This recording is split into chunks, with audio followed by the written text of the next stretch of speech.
Ladies and gentlemen, welcome. Tonight we're going to talk about Lake City in 1971. And we're going to give you a surprise too. Yes, we have, Well, yeah. for reasons that will become clear, we have added a little, shall we call it a bonus presentation tonight. 1971 is Well, I got to cut it on. about to There appear. you go. We do want you to remember that this is courtesy of the Darla Moore Foundation, the Lake City Creative Alliance, the Continuum, and your generosity in supporting the Historical Society. We do thank you for coming tonight. As we talk about 1971, we begin with the authorities, the power structure of Lake City. We have Mayor Edgar Whitehead. You know, he was not only the principal, he was also a practicing lawyer at this time. And he became the mayor in 1971. Councilman Paul Poston, Rogers Nettles, J.W. Floyd, Charles Tomlinson, R.T. Whitehead, and Carlton Gaskins. Charlie Moore brought an annual today that had Edgar Whitehead in it, and it was 1924, and he was a junior, and he started the orchestra at Carolina. At the University of South Carolina, that is. Yeah. So, Okay, let's go to the music. Defining an era, if you will. The number one song for that year was Joy to the World by Three Dog Night. I think most of us remember that song. If you've ever heard it, you do remember it. Maggie May by Rod Stewart. The flip side was Reason to Believe. Originally, Rod Stewart believed that Reason to Believe would be the hit. He had to be persuaded to do Maggie May. Maggie May was the one that hit number one. Reason to Believe did not. Number three was Carole King. This is one of those rare flip side. One side, it's too late, and the other is I Feel the Earth Move. Both of those were number ones. That was all Carole King, singing, composing, and so forth. It was also kind of interesting that reading some of the reviews, I Feel the Earth Move, talking about how scandalously sexy it was. And there are even people that begin to trace the rise of feminism to this era, whether it was Carole King or not, whether she was a product of that or she promoted that, I don't know, but that was what people were saying about I Feel the Earth Move. One Bad Apple, many of you remember that, doesn't make the whole bunch, doesn't make the whole bunch rotten, I think it goes. You know, it's an appeal by a young man to a woman that just because you've had a bad experience, don't write me off, kind of a thing. And then How Can You Mend a Broken Heart by the Bee Gees. You know, most of the music of our era was all about teenage angst in one way or the other, or learning how to relate to the other sex, if you will. Indian Reservation, it says by the Raider, that was actually Paul Revere. It was, they called the band the Raider. They changed it in the middle of this thing to Paul Revere and the Raiders. But this was their last big hit, Indian Reservation. And it's pure fantasy. The guy was claimed, the write-up about the author of this song, the songwriter, told an imaginary story of being caught in a snowstorm on an Indian reservation, being rescued by Indian tribes, being convinced that he was a blood brother, etc. And he had to free the Indians from their reservation or tell the tale. It's also called The Lamentation of the Cherokee Nation. So it was supposed to be something of a tearjerker. It didn't quite work out that way, but it was an interesting song and made number 6. And Go Away Little Girl, that was one of those that stuck in my mind for a lot of reasons. And even though I don't consider this my era, that song was definitely one of those that hung on to me. It's another little, don't tempt me because I want to stay faithful to my girl, but take me home, country roads. I found this one interesting because the guy that wrote it, it was actually a husband and wife team. He was from New England, and they were driving through Maryland, seeing the scenic roads, and the song came to him in terms of country roads. They met John Denver in Washington where he was doing a gig and explained it to him, and he decided overnight. They worked out all the details, and he performed it in a nightclub. They had thought that they were going to sell it to someone else, and John Denver took it. They changed the words to West Virginia because Massachusetts was not lyrical enough. And as they say, the rest is history. Then Just My Imagination by the Temptations is another one of those musical fantasies, if you will. You know, just as Not Three Times. Tony Orlando had given up on a vocal career and had become an executive in one of the labels whenever he was introduced to this song. And they called him out of retirement, so to speak, at 26 to perform with Dawn. Dawn were the two ladies that accompanied him. And this began the career of his, was the beginning of his vocal career, really. He'd tried before and failed. After this, he had several of the hits, one of which was Tie a Yellow Ribbon, if you recall that one. And the movies. Billy Jack. Billy Jack was the #1 film of the year. The guy that acted the role is Tom Laughlin. He acted, he directed, he produced, he did the whole shooting bang. Cost him $800,000, they grossed $33 million. Pretty good return on his investment. But he had to fight like crazy because none of the major studios would distribute it. And so he literally went around the country persuading movie theaters to show his film. Then Fiddler on the Roof, I think anybody in that era remembers that movie because that was really a very touching kind of a movie. It was a musical. It had been on the stage in New York 7 years earlier, and they made it into a movie. But it's about a Jewish milkman, a very poor man. A Russian. Yeah, it's actually in parts of the country that were run by the Russians. And his problem the whole time is he's got 5 daughters and he's got no money for a dowry. So their prospects look bleak. And so the whole movie is about his daughters and how they find love, if you will. But the end of it is really sad because the Russians come in, tell them they've got 3 days to move out. And so the whole village all of those relationships break up as they disperse around the world. Then Diamonds Are Forever is the 6th James Bond movie for Sean Connery and his last.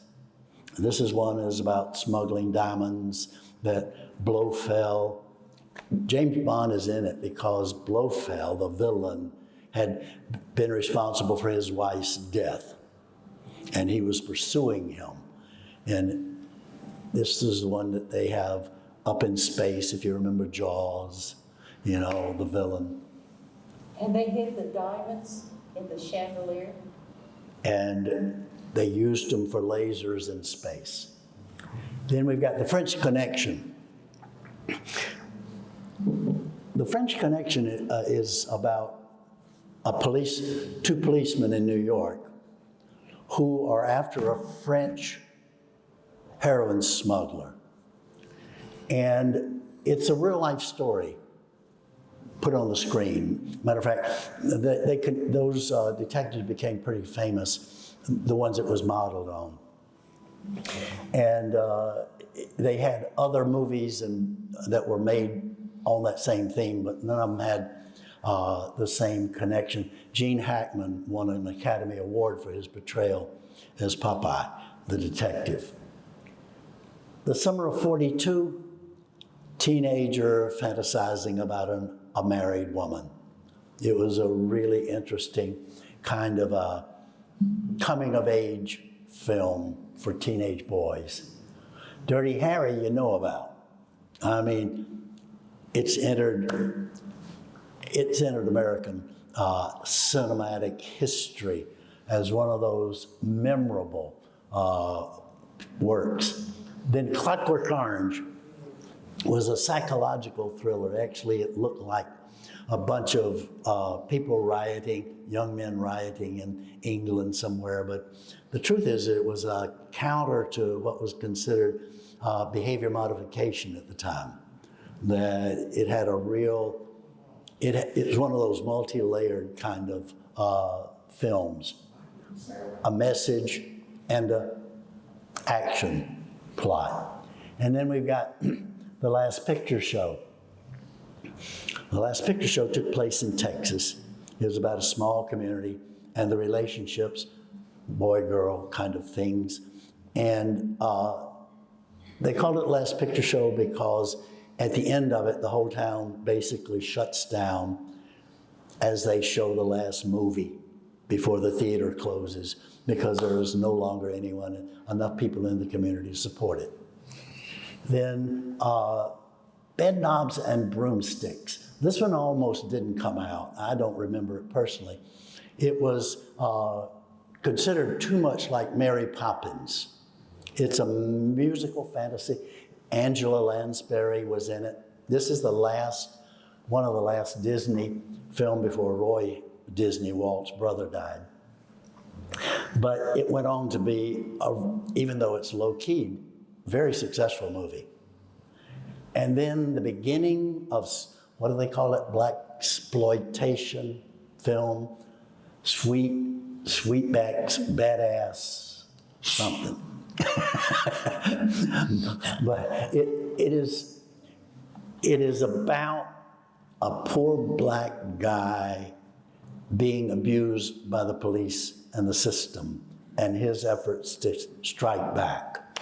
And so it is probably today, I don't know what it would be rating, but I'm sure at the time it had to have at least an X rating. I mean, it was all about the seamy side of life, if you will. And the car is a 71.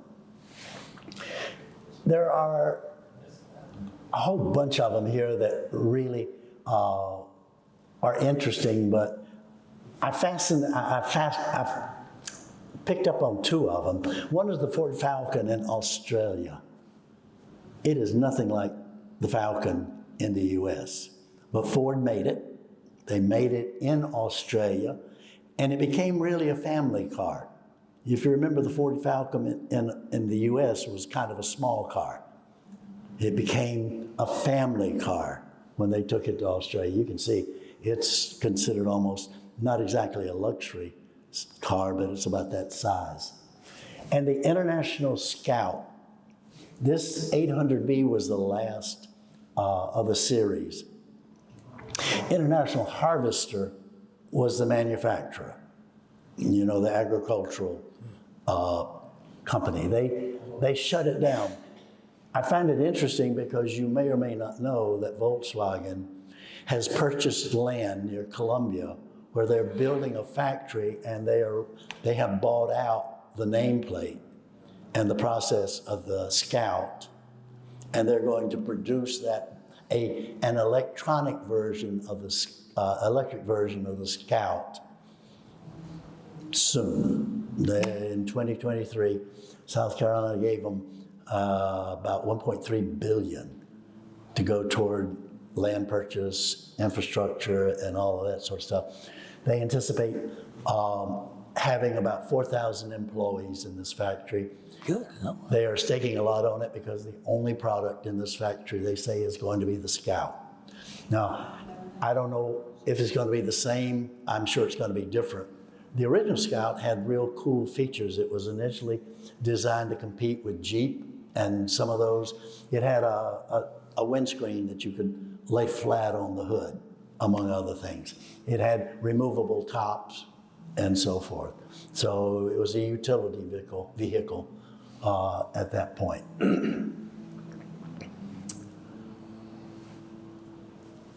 I love the MG Roadster simply because I had one.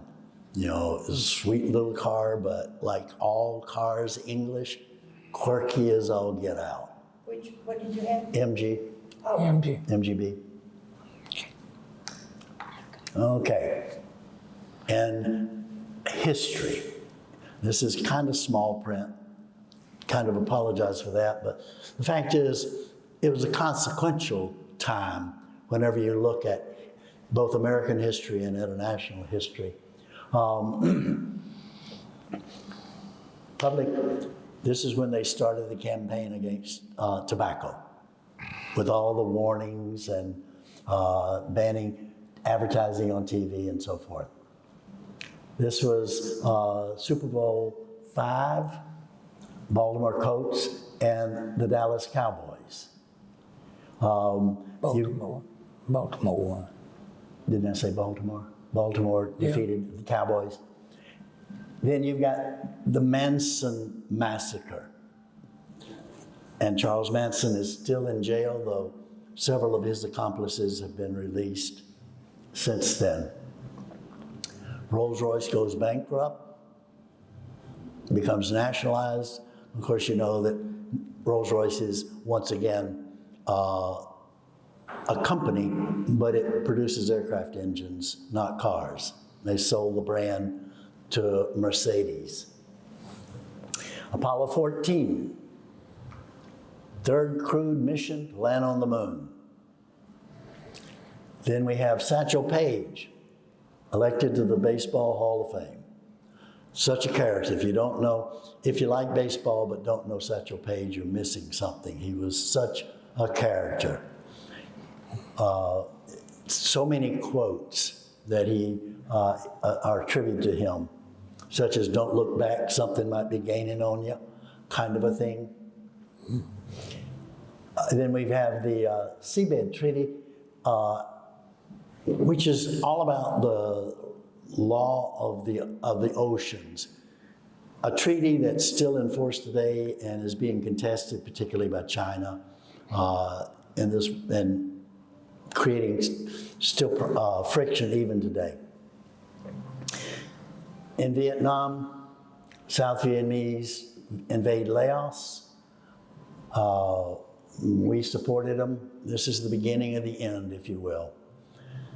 Nixon began his secret taping of his proceedings, the beginning of his downfall as well.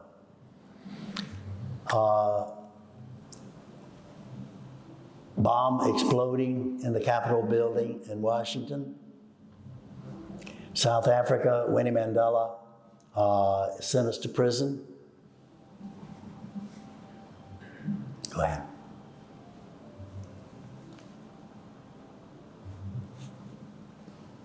Give him a chance to read it.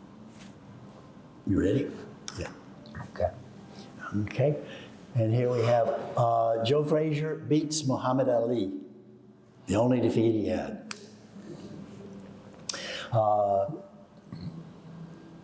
Voting age lowered to 18. Charles Manson sentenced to death. As you know, it was commuted to life in prison. All of his cohorts are sentenced to death in the gas chamber. You'll see later on, it's all commuted. This is anti-Vietnam War protest. Hundreds of thousands of people involved in DC and in San Francisco. The end of the Ed Sullivan Show, been going since the 50s. Elon Musk is born in South Africa.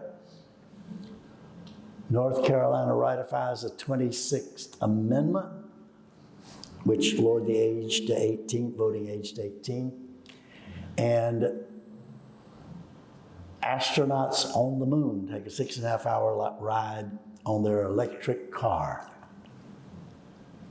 And the Giants leave New York. For New Jersey. Oh man, for New Jersey. Yeah. Okay. Okay.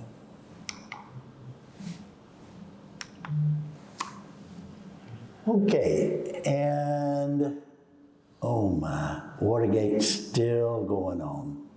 Breaking into Ellsberg's office.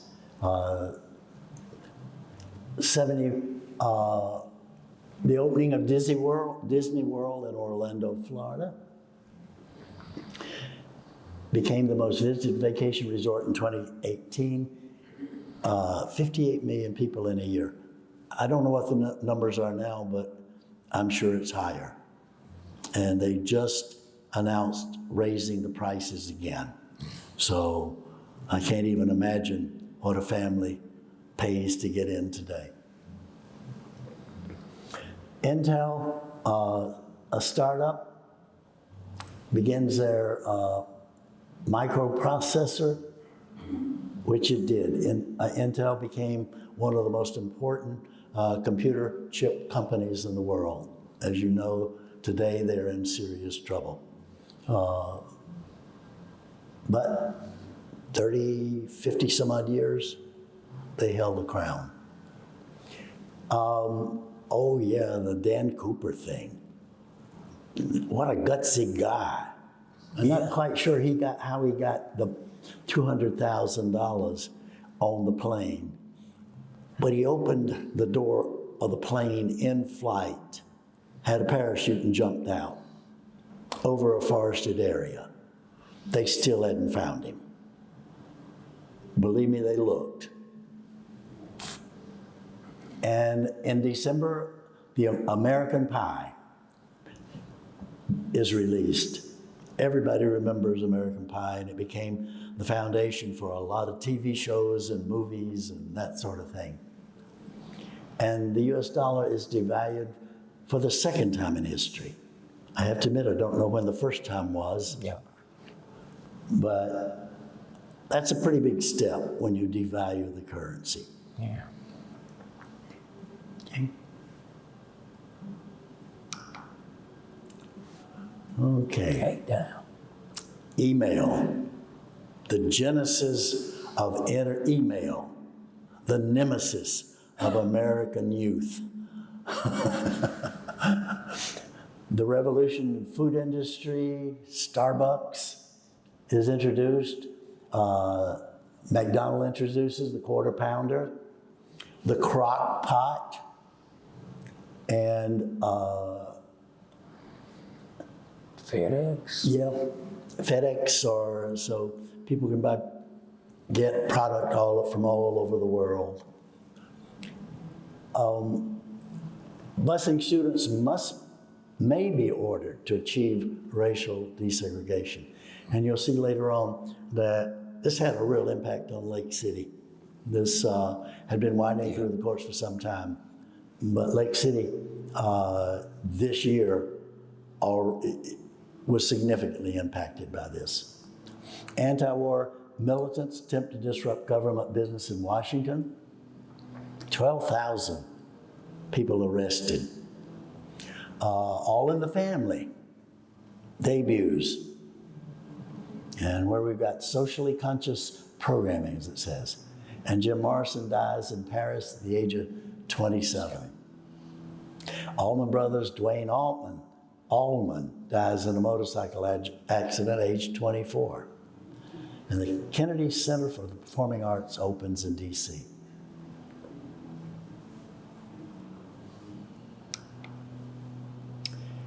And back in Lake City, we have Miss Cynthia Singletary, which most of us of an age remember, who died. She passed this year in October 31st. She was 85 years old. Remember October. Miss Sue Floyd was Susie King's grandmother. Okay. Okay. Look at the people that died, and they are leaders in the community. Yeah. When did it die? In October. So many prominent people. Those of us who grew up in the 40s and the 50s knew all of these people. And they all passed. It was a real transition in leadership in the city. Toby Brayboy down there is listed because of his Vietnam War heroism. You know, he was a hero. I forget. Yeah, they thought he was Thought he was dead. Thought he was dead, but he was alive. Then he came home, got in an automobile accident, Yeah. and did die. Yeah. Was he the brave boy from Calvin? Great boy from Coward. Think Yeah, so. yeah, he was And that. I remember seeing that. Yeah, The brave boy from Calvin. right. Yep. Appropriate. You got two guys that were automobile Yep. dealers. And I remember Mr. McKenzie, the blacksmith. Yeah, Back in the 40s, there was a blacksmith shop on Saul Street, yeah, if you remember that. And in the 30s, it was there because right next to it, True Luck had stables. And all the farmers would bring their horses and put them in the big corral between Saul Street and True Luck stables while they were farming or shopping or whatever. And Mr. McKenzie could do his farrier work while they were shopping and whatnot. So he was still there in the early 50s. I don't really know exactly when he retired, but I do remember going into the that. last one, yeah. Yeah, I do remember going into his workshop there, even as a child. Fascinating place. And we had a jockey that was national known, Russell Cox. Mr. Robbie Askins was a tobaccoist. Yep. And then Mr. Livingston Floyd also was a warehouseman. And of course, you got H. Van Epps, who seemed to have been in just about every business possible. You know, I mean, he was a merchant, he was a funeral director, he was a coffin maker. I mean, he did just about everything. He was a big Democrat. Of course, in that era, everybody was a Democrat. Yeah, true. And Dr. Leon Whitehead, that ran A pharmacy. Whitehead Drugstore, Yep. he, and then Carl Hyman. Carl Hyman. Yeah, Miss Carol bought Carl Hyman's house. Yep. Okay. Go ahead. Okay. And Bobby Ivy, coach at Lake City High School, a successful coach, got hired back to at Wofford. He was from up in that area, as I recall. And so it's like going home for him. But he had a good year, good series here, 21-8-1 while he was here in Lake City over 3 years. Very successful. Okay.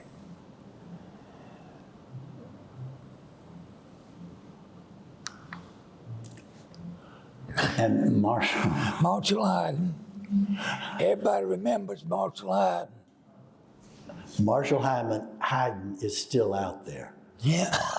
He was here at Irving's last. I don't doubt it. Yeah. The man is everywhere. I follow him on Facebook, and he goes to every music festival within driving distance. And some of them I don't consider in driving distance. Like he goes to Illinois and places like that just for the music. You know, he was always different. Last time I saw Marshall, he was working for a hardware store there. He was waiting for what? Working in a hardware store in Charleston. He said he got tired of doing He is an unusual character. I would say something about Marshall. Levitt Anderson loved the man. Levitt Anderson told me many times that Marshall was instrumental in his view of Lake City, that Marshall would literally go out to the high school and pick up black kids. This is in the 50s. In his vehicle, and he would take them to away games so that they could see either play game or be a spectator. But Marshall's job was sort of like their security guard to make sure that they were safe getting there and getting back. And he talked about Marshall in so many ways, just like he did Roy Cromer as well, as being paragons, you know, for race relations in that era. Just extraordinary in the way that they looked beyond the customs, if you will, and reached out to the people, to the young people. He was a trip in a lot of ways.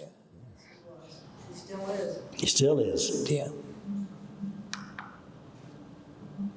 And this is our very own Bo Cockfield signing for, is it Southern Mississippi, Yeah. where he's going to play football. 6'1", 200 pounds. Today, that's not big. You know, just shows you something about the changes over the last 50 years. I mean, anymore, backs are 250, 6'4", you know, still run 40-yard dash in 4 seconds and stuff like that. But he was a real key to Lake City's successes in football. Okay. Here we go, Roy Cromer. As I said, you know, Levitt also talked about Roy in terms of many times literally standing up to bullies to protect Levitt and some of the other black kids that were playing basketball or baseball. Roy was more than just a coach. And Jerome Ballard, which he was tough. Yeah. But he had a 17-0 record. Incredible. Yeah. Incredible. And he's still around. Is he? Yeah. Okay. Larry McCutcheon, Claflin.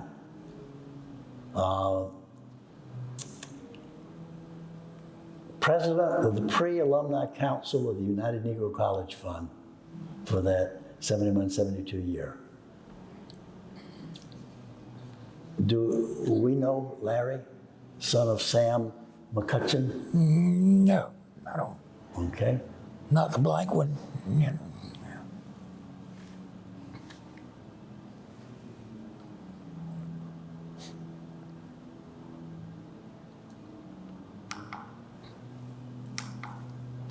and the girls' basketball team.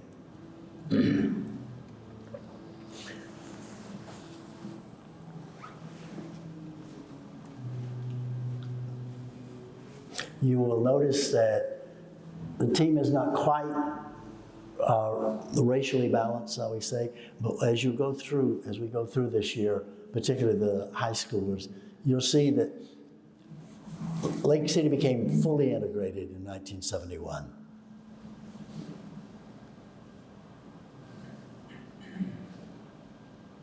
Wesley Floyd is still the coach, though he's not in this particular picture. And the boys, See somebody we know. Herbie Jeffers. well, there are a whole bunch. Yeah. Like Shay Rollins, Herbie Jeffers, Rusty Oh, Smith. gosh. I missed her. Rusty Smith is in there. That's Herbie right there. Dickie Gary. Where's Rusty?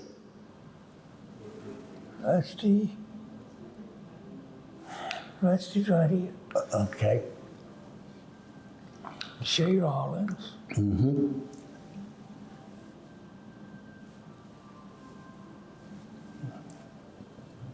Okay.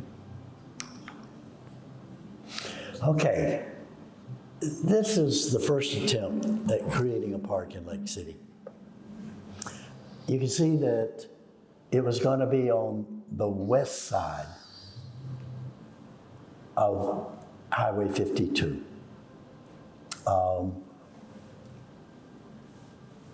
I'm sorry, this is Lynch's, this is the Lynch's River. Yeah. Yeah, this is the. This is Lynch's River this State is Park. Yeah, it's actually, I believe now it's actually a county park. Yeah. But nevertheless, this is when they began acquiring the land. It would be interesting to know how much land they have now. I think they've grown it. It's larger than the original 600 acres. Yeah, but it's the old landing, and I think most of us know where it is. Notice the Planned District Park will stretch along the old King Street to Darlington stagecoach line, which is the dotted dash that goes through it. It runs right by Elam Church. That used to be the main north-south communications between Lake City and Points North. Parts of that road still exist. Did that road go through the Parade Crossroad? Is that what? No. And I have to admit, I do not know Polecat Branch. Oh, yeah. Okay.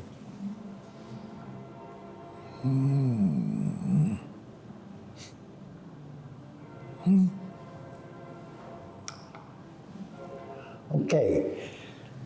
You may remember that in 55, St. James Episcopal Church, which is located on Church Street, right by the bridge.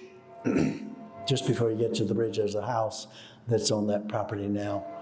At that time, St. James Church was located there. In the 50s, it was burned. Reverend Delane was the pastor, and it's an odd story, as you can read. Some white guys, this was during integration era, some white guys rode down the road and fired into his home. He fired back. The police came after him.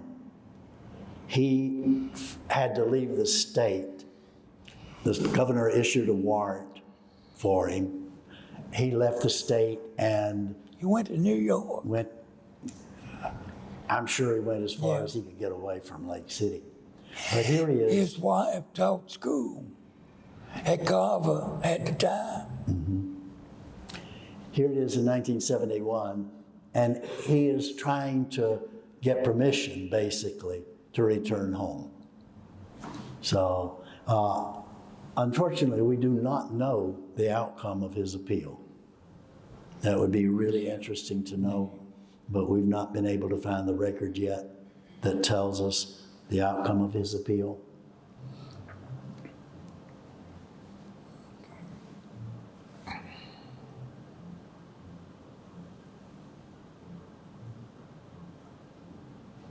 He died, unfortunately, just 3 years later. Just notice that. Okay. Okay. Okay. Here is where the Supreme Court ruling is really having an impact already, because the school is having to reassign teachers with only a few weeks left in the school year.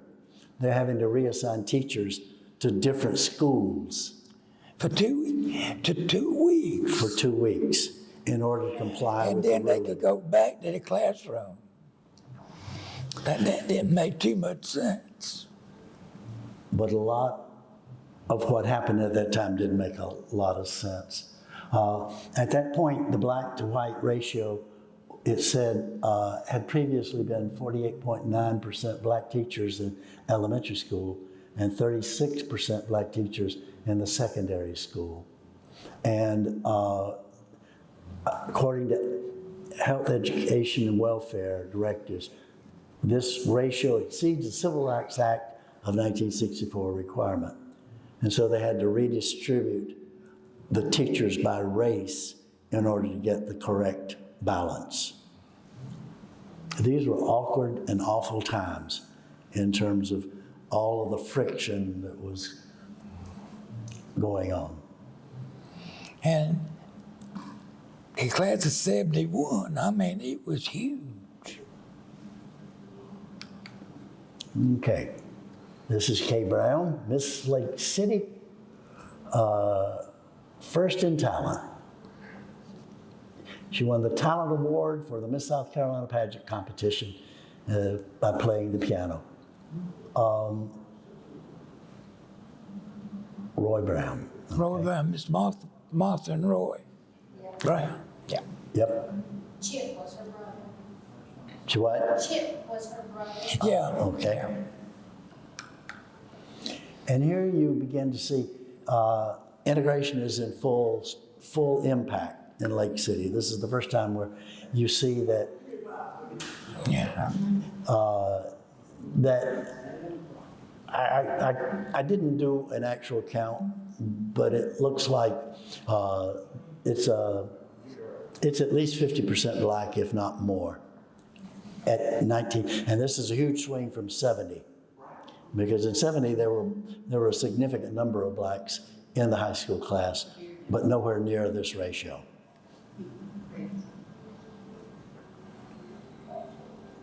But you see all kinds of people in there. You probably know Jody Boswell, if you will.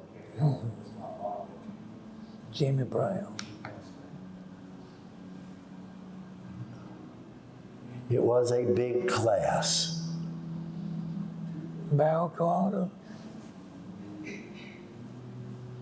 Diane Cook was a weaver.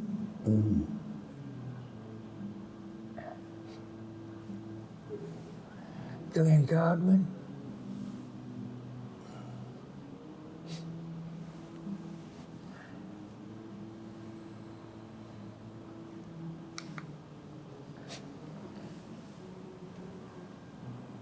Rusty Floyd, Louise Flanagan, Leslie Flanagan.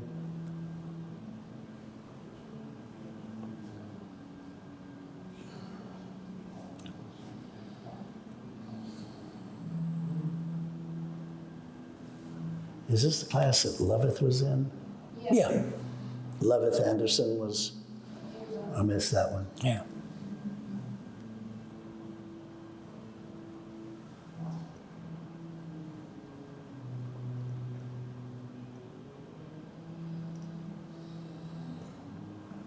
Okay.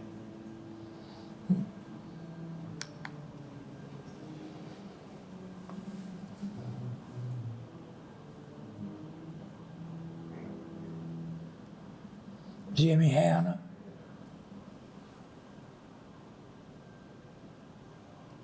Drew Holloway. Drew on, yeah. Brian Hill.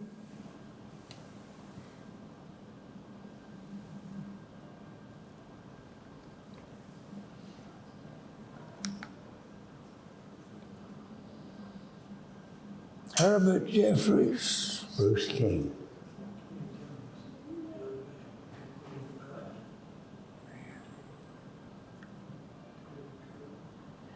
Bruce King. Bill Lynch. Charlie McDaniel. Charles McDaniel. Yeah.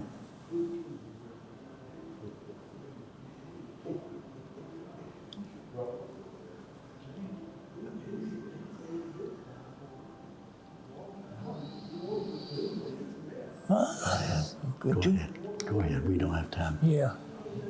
Okay. Deborah Michaud. Sharon Moore. Sharon Askins.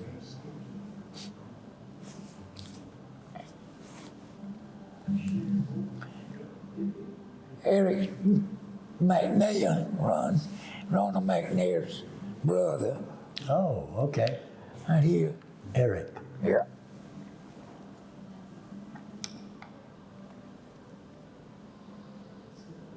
Ed Roper. I Michael. do see a Kathleen Sebnick, Yeah. Michael. though I don't recognize her. That's all right. That's all right there. Okay. Debbie looks the same.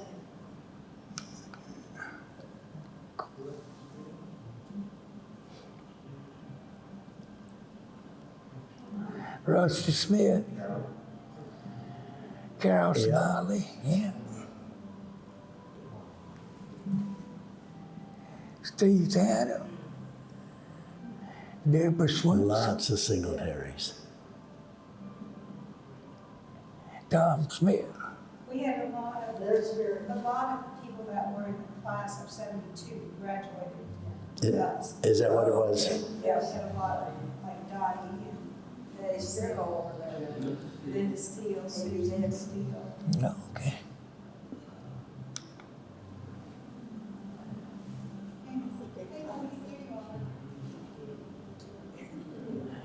Woody True Love. Charlene Tomlinson. Ann Rogers. Yeah.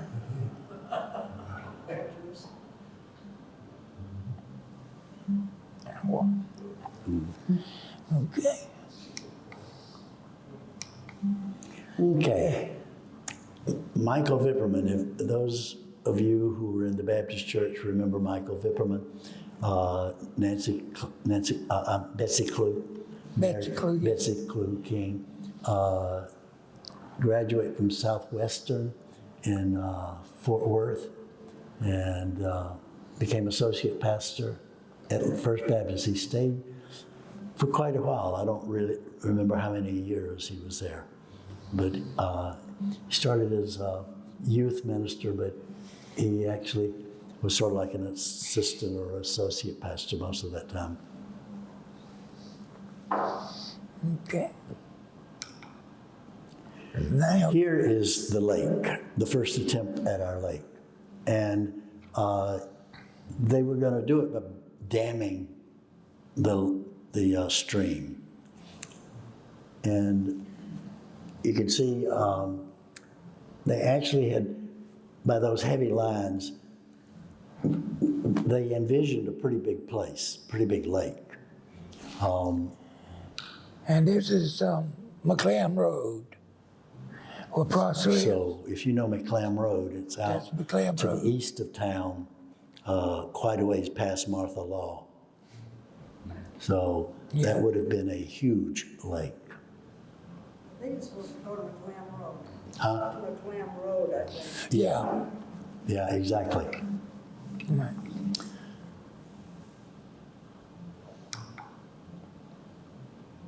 And Florence County turned us down on funding the lake. one of the reasons it failed.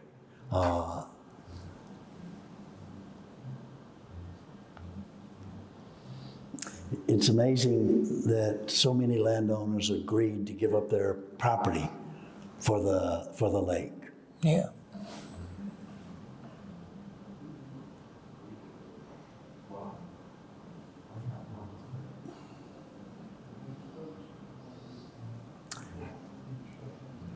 But it was voted down. So we never got the matching funds, apparently, to apply for grants at state and federal level. And therefore, the project died for many, many years. Okay. Okay.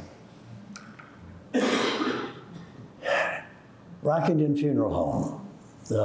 Keels Brockington basically bought the Epps Funeral Home in '71 and continued to operate it for a while as Epps Funeral Home, but then changed the name to Brockington Funeral Home. Yeah, you can see H. Van Epps started the funeral home in 1897, and it continued right through Keels. Well, Sam finally sold it this century, I think. Yeah.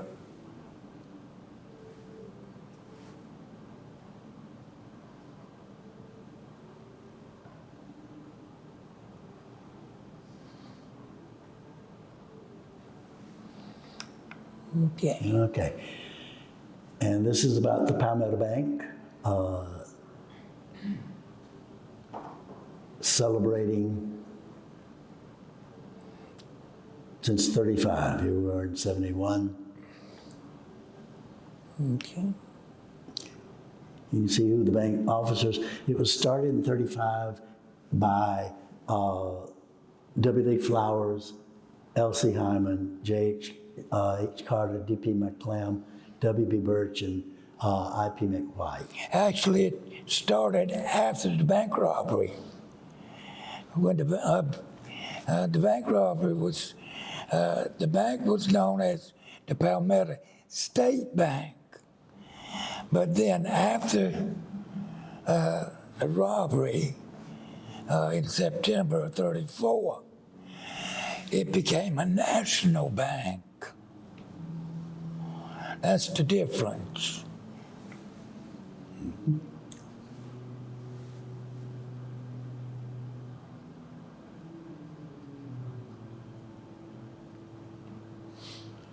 Most of us knew most of these people, the tellers, and Yeah. like Miss Prosser, Miss Farthing, Roy Poston, Martha Brown, Duna Humphreys, Duna Hanna at that time, R.M. Matthews, Jess Wilson, Norma Cockfield. Norma Cockfield was in my class, so she was real young at the time. Okay?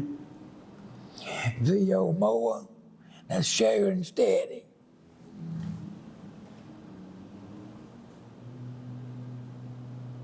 L.C. Hyman was vice president, but he died that year.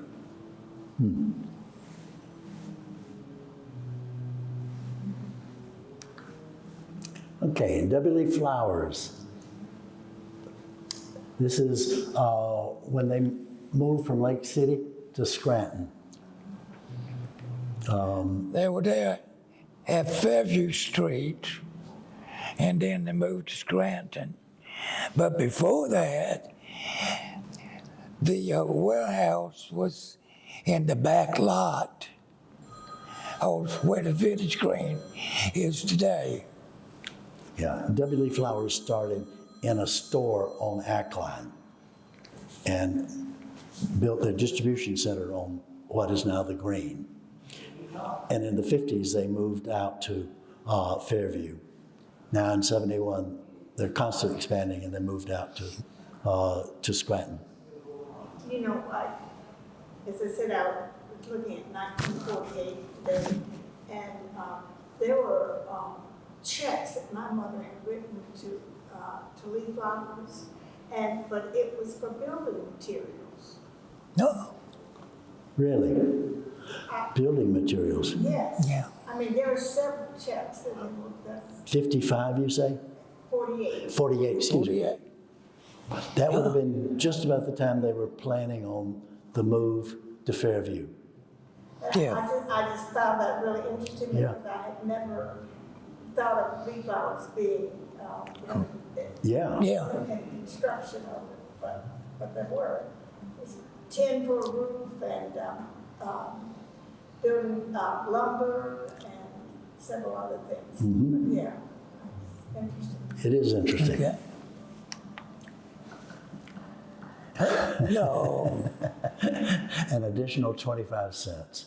So now it's 40 cents for lunch, which meant it was 15 cents before.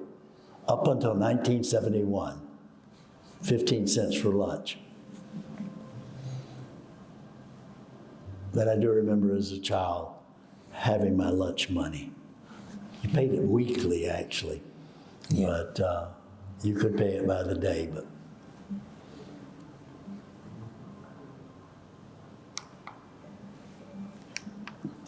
and the 1970-71 football team, as you can see, is a pretty big group of guys. I mean, I didn't count them, but that's a bunch, especially since you only play 11. And this is, I think, before we had the two-way system. So you have 11 or 12 that basically play the whole game, and everybody else is a bench warmer.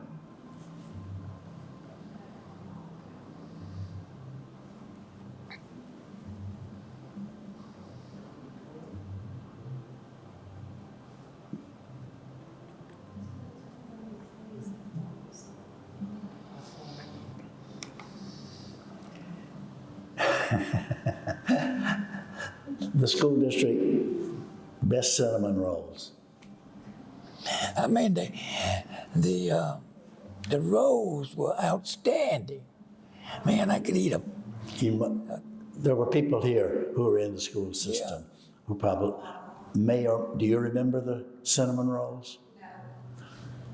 No. Or maybe they only were in the elementary schools. I don't think that year we ate much in the school.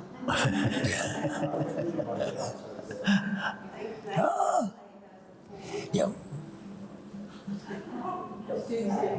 She was at the elementary school at this time, so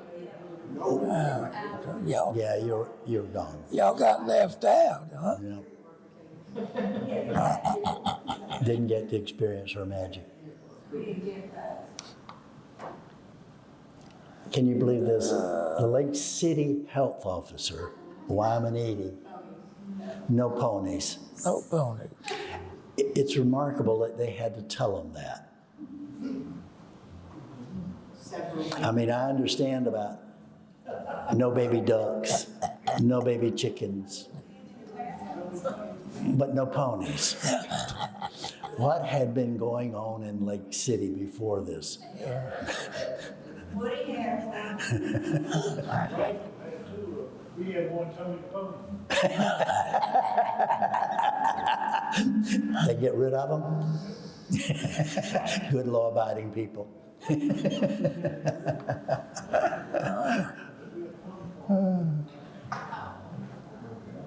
Okay. Man, this is the last slide for this one. Rezoning 10 acres. Yeah, this is rezoning 10 acres for T.S. Ragsdale Company. This is the property approximately where the ice recycling facility is now. You know, it's off of, Cedar is the extension of Williamsburg Avenue, and Blanding on the other side of Fairview. Patsy Godwin, our classmate, lived up there. So they're rezoning it so they can put up warehouses. And Ragsdale put in several, Kent says all of the buildings that are there now were Ragsdale storage facilities back in 1971. Okay.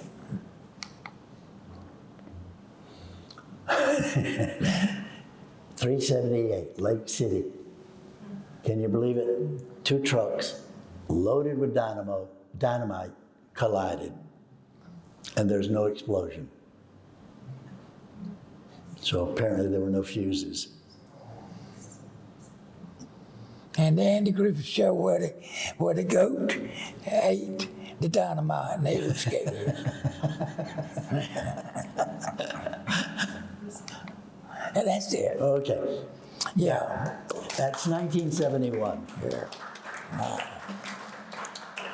But we don't have time. Yeah. Oh, One of the things that we have been trying to figure out is what we do next. I mentioned it before. Finding material to continue the research and the history of Lake City year by year is almost impossible. You may never have thought about it, but a community without a newspaper has no history. And back in the early 70s, we still had the Lake City newspaper, but it became corporate owned. It was no longer locally owned.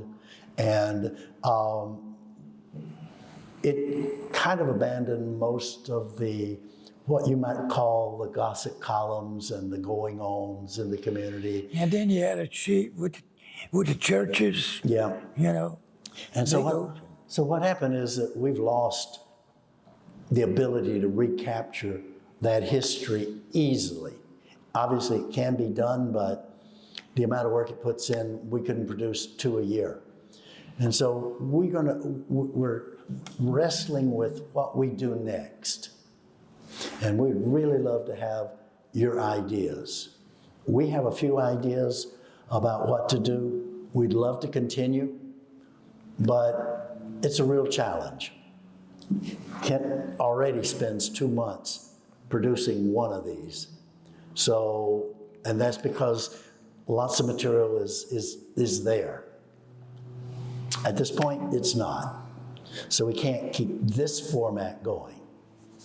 Can you suggest a different format? We actually thought it was so short that we would show you a short history of Lake City, but it's already 8 o'clock.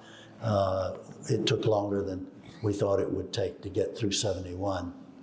But there are obviously different options. Kent has explored Lake City history before, and you've got some of the videos online already of the earlier history. But there are aspects of Lake City history we've never really explored in depth. One of the ones I keep suggesting to Kent, but it's a lot of work, is Lake City has had a lot of people in our history that ought to be captured and ought to be remembered. There are just some people who made contributions to this community that have endured, in some cases, generations, if not centuries. Most people don't know them. I talk to about this guy all the time, Henry Nachman, or Nachman, however you want to pronounce it. Most people have no clue who he is. But without him, Lake City would not have been what it was. He was instrumental in tobacco being the dominant crop that it was from 1900 through 1970s. Nobody knows his role. Nobody knows who he was, really. There are others like that. I mean, Dr. Williams came, and for 30 years, he developed Lake City. There are still many features of Lake City that are his creation. Who knows about him? There are others. We have a rich population, particularly of women. For some reason, Claire always was finding these stories of the women of Lake City from the 1800s up to the present, who did incredible things for the time, considering the times. We produced significant numbers of college graduates in Lake City, women, college graduates, in the early 1800s, the late 1800s, 1900s, we had many PhD women. Nobody knows these things.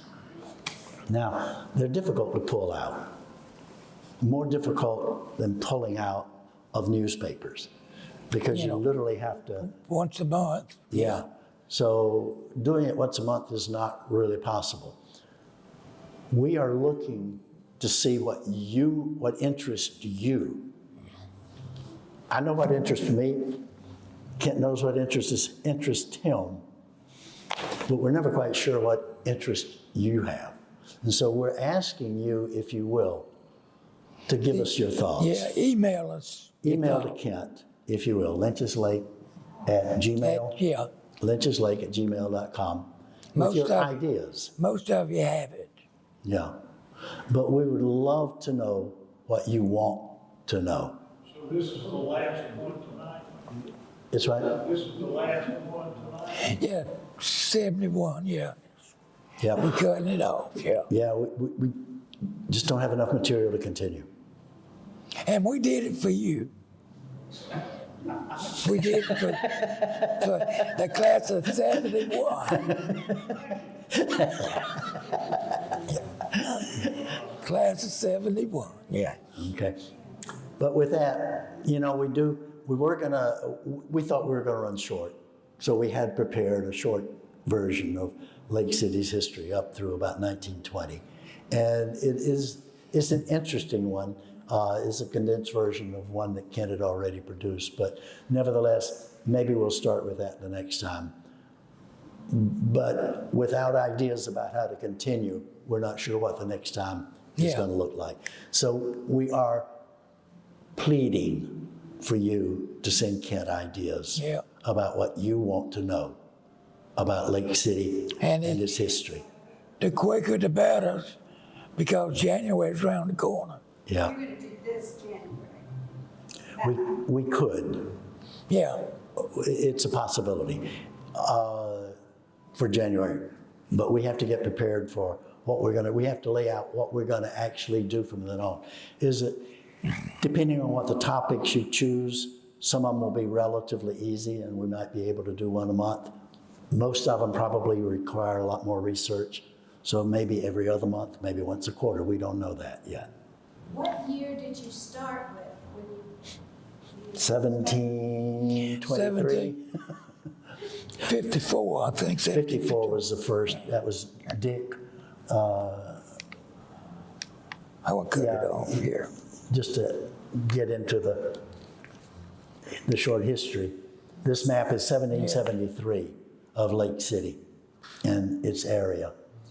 And if you study it, it's really fascinating.